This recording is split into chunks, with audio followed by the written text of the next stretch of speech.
We have determined that 8 shots were fired on that day, 6 of which have been attributed to the Oregon State Police, including the 3 shots that resulted in the death of Mr. Finicum, and 2 shots which were fired by the FBI HRT operators.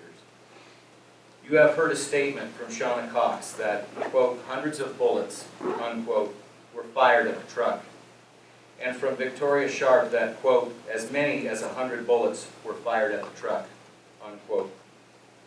After Mr. Finicum was shot, numerous gas projectiles and flashbangs were deployed to get the remaining occupants of the truck, Ryan Bundy, Shauna Cox, and Victoria Sharp, to surrender peacefully. But again, only 8 shots were fired. The Oregon State Police troopers had been briefed and were aware that Mr. Finicum carried a handgun on his left side. During the investigation of the scene, Major Incident Team investigators found a loaded 9mm handgun in the left-hand interior pocket of Mr. Finicum's jacket, as seen here in this orange circle, and it's also on these side monitors. When you see this footage in real time, you will see that Mr. Finicum rapidly gets out of his truck. He is commanded to get on the ground. He does not comply with commands and get on the ground, and continues moving away from his truck. He is commanded a second time to get on the ground. Again, he does not comply and continues moving away.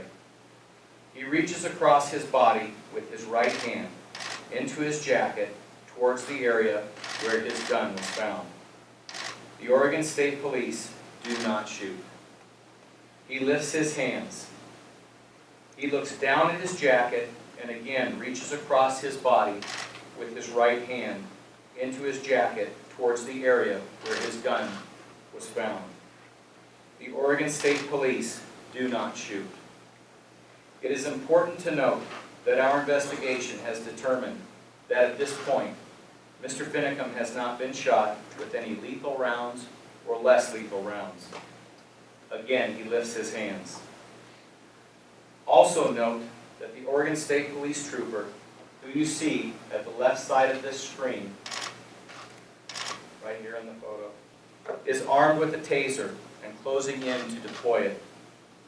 He was attempting to take Mr. Finicum into custody with less lethal force after Mr. Finicum refused orders to get on the ground.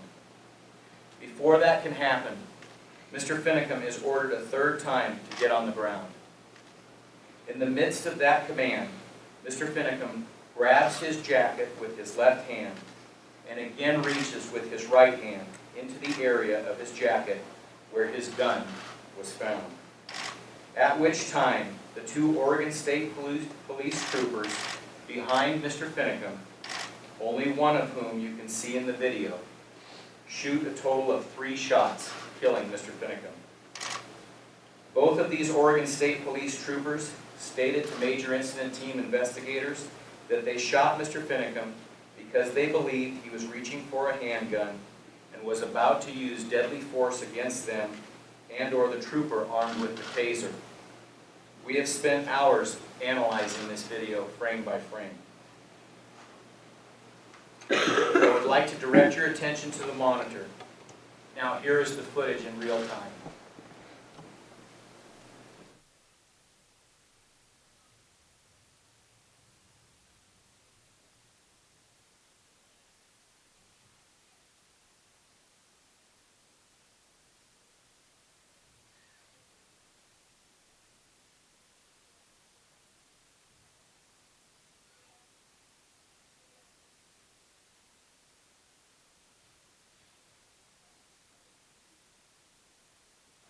Two OSP troopers fired a total of 3 rounds, all of which hit Mr. Finicum.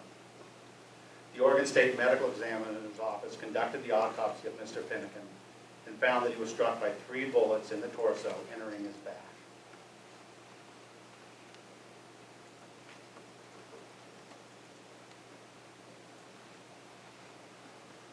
The Major Incident Team has confirmed that these 3 bullets were fired by OSP troopers. The troopers knew that Mr. Finicum carried a weapon in his left side. Mr. Finicum was reaching for that loaded 9mm gun when the troopers lawfully used deadly physical force to protect themselves and others, including the trooper who was armed with a taser. Under Harney County's plan addressing the use of deadly physical force protocol, my legal obligation is to review the evidence as it relates to the use of deadly physical force by the Oregon State Police troopers.